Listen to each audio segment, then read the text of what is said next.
Hi there, it's Cynthia again with Growing with Halden Gardens.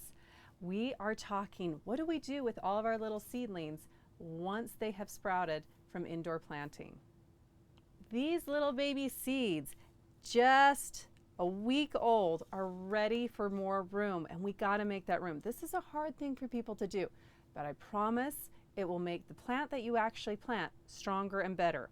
So we are going to thin out all these little plants so that there's only one plant per cell. And then after that, when you see a plant with some true leaves, we're going to sprinkle just a little bit of fertilizer on those that have true leaves and get them going a little bit better. Okay, here we go. Our little seeds are nice and clean. There's only one per cell. Depending on how they're looking, I'm going to make sure that I am checking the moisture daily. I probably won't water these every day. It's going to be about every 3 days, depending on how wet you make your soil. Just make sure they're not drooping and sad. What we're looking for is when true leaves start to form. Here's a true leaf. See how these are kind of like baby leaves right here? It's like their baby teeth. Once they get their true leaves and I start seeing them grow a little bigger, that generally is between 3 to 4 weeks, I will give them just a little bit of fertilizer. The soil germination mix is nice because it's soft and fluffy, but it doesn't necessarily have a lot of nutrients in it. So to make sure that these plants are healthy before they go outside, I will sprinkle them with some fertilizer, either organic or conventional, depending on what you like.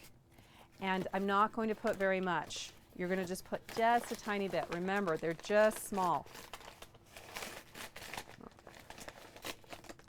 Think of it as how you give your kids medicine if you have children. Just a tiny bit. We'll sprinkle it in and water it in, making sure that we're not going to burn the plants. Okay?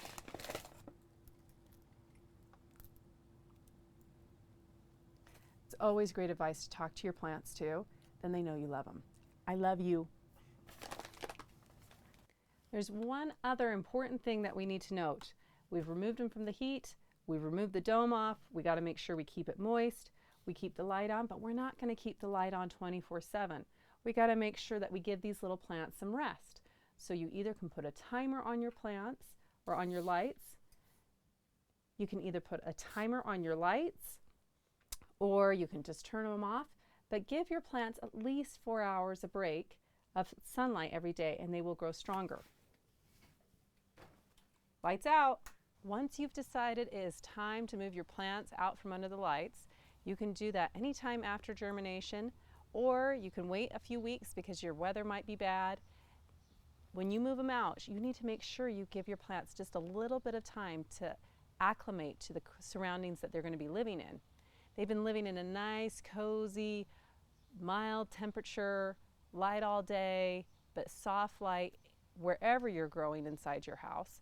And they need a little bit of time to prepare themselves for the elements. So what I like to do is I bring my plants outside. You can do it a few ways. You can bring them out. You can bring them out into a nice shaded location.